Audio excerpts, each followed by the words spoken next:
Let's talk about what does a Jew wear, or what does a Jew look like. One of the quintessential aspects or beliefs of liberal Judaism is that the Jew looks like everybody else.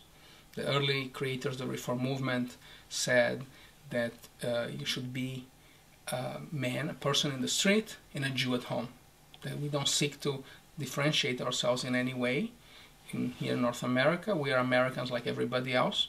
We just are part of a different ethnic group, different culture, but we're certainly also part of American culture.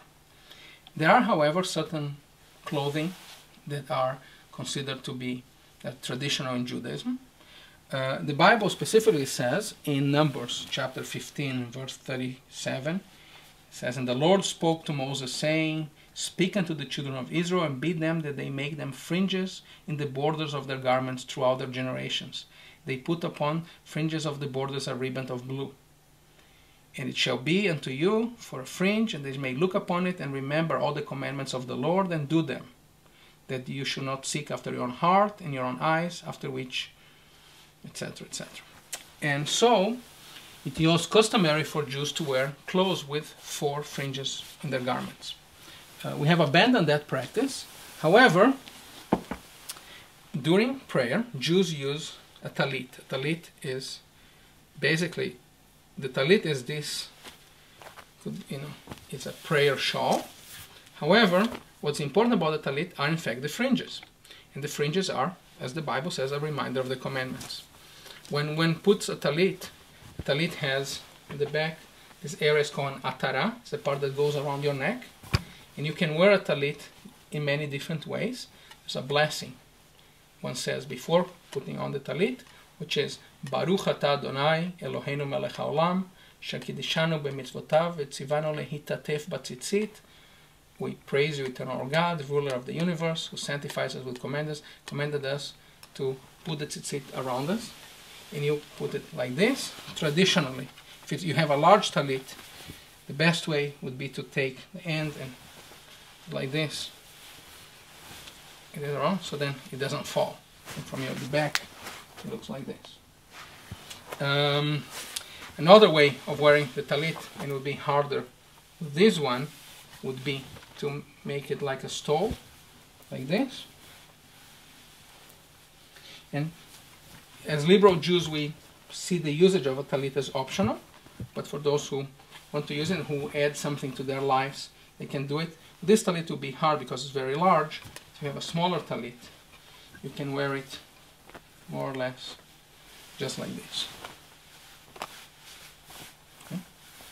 Another symbol that has become common in Judaism, many people do use, is a head covering.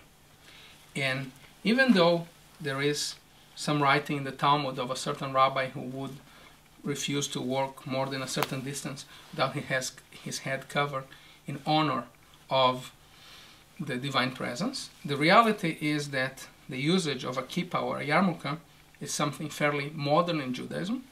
The word kippah or kapale comes from Yiddish, and it's like the same word, comes from the word for head, like Kappel in German, and kippah is used today, has become a great symbol of affirmation of Judaism by that people wear them all the time. The other word that's used for it is Yarmulke. And Yarmulke, interestingly enough, comes into Yiddish from Turkish. And it is also means a head covering. The interesting thing is that in my research I have found that in the Middle Ages, Catholic clergy, Christian clergy, used head coverings as a sign of piety, and Jews began imitating them.